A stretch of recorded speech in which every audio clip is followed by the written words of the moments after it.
वंचित बहुजन आघाडीची जिल्ह्यात घोडदौड सुरू असून डॉक्टर निलेश विश्वकर्मा यांच्या कर्तृत्वावर विश्वास ठेवून धामणगाव रेल्वे विधानसभा क्षेत्रात अनेक शाखांचे उद्घाटन होत आहे। धोत्रा जवळा तालुका चांदूर रेल्वे गावातील महिला, युवक व पुरुष काँग्रेस कार्यकर्त्यांची डॉक्टर निलेश भाऊ विश्वकर्मा वंचित बहुजन युवा आघाडी प्रदेशाध्यक्ष महाराष्ट्र राज्य यांच्या प्रमुख उपस्थितीत वंचित बहुजन आघाडीमध्ये दिनांक 10 फेब्रुवारी 2024 ला प्रवेश घेतला। या गावात वंचित बहुजन आघाडी व वंचित बहुजन महिला आघाडी या शाखेची स्थापना करून फलकाचे अनावरण व प्रवेश घेतलेल्या सर्व कार्यकर्त्यांचे स्वागत करून हार व बहुजन आघाडीचा शेला देऊन त्यांचे स्वागत डॉक्टर निलेश भाऊ विश्वकर्मा यांच्या हस्ते करण्यात आले। यावेळी डॉक्टर निलेश भाऊ विश्वकर्मा वंचित बहुजन युवा आघाडी प्रदेशाध्यक्ष महाराष्ट्र राज्य तसेच तालुकाध्यक्ष मिनेश भाऊ शिंदे व वंचित बहुजन आघाडीच्या तालुक्यातील कार्यकर्ते व पदाधिकारी तसेच ग्रामस्थ मोठ्या संख्येने हजर होते। जे चळवळीचे घर होते आज आपल्या परिसरात चळवळीला मोठ्या प्रमाणात होते। मग कवाळे सरांचे सो रासू गोई साहेबांचे सो ते कुठेतरी संपर्काचं काम काँग्रेसने केल्याच्या नेत्यांनी केलं आहे।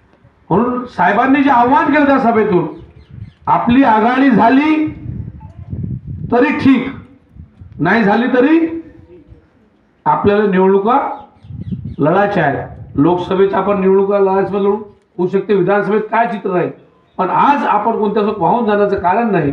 ही तयारी आपल्याला देण्यासाठीच आज मी इथून आपण मेसेज देतो आहे की कारण तुमच्या बाजूपासून सुरुवात होणार आहे। पण चेंडकापुळे साहेबांचं अभिनंदन करतो। सभेच्या दिवशी सांगितलं भाऊ म्हणजे सख्या एवढ्या गाड्या भरून येईल, कुठं गेले? हां, 2 गाड्या बिलकुल कडक भरून राहील म्हणजे 4 गाड्या भरून आणल्या।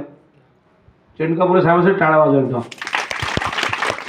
आणि तेवढा तत्परतेने शाखा उद्घाटन घेतली। कालपासून मला फोन आहे त्यांचा की भाऊ 4 वाजता यायचा आहे। मला मान्य होतं की 4-5 वाजता असतो, सर्व लोक येतात, सर्वांशी बोलणं झालं असतं, पण विषय असा आहे की 18 तारखेला बाळासाहेबांची सभा वर्धेला घेतलेली आहे।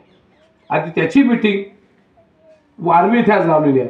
पुलगावला मीटिंग होती, पण पुलगावची मी म्हटलं पण दुपारी घेऊ, पण जे आपले पक्के आहे ते आपले मावळे आहे। म्हणून जेवढे लोक तुम्ही आलात तुमचं स्वागत करतो।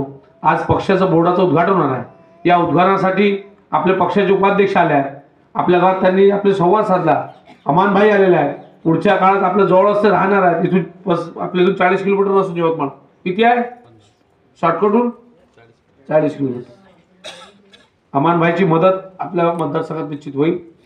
इथून पुढची लढाई जी आहे मग ती कोणती असो, मग शेतकऱ्याचे प्रश्न असो, युवकांचे प्रश्न असो, ज्या ज्या विविध योजना ज्या शेवटच्या घटकापर्यंत पोहोचत नाही ते पोहोचवण्याचं काम आता वंचित आघाडी करणार। ES न्यूज महाराष्ट्रकरिता शिवनी रसलापूर येथील प्रतिनिधी मिलिंद कडू।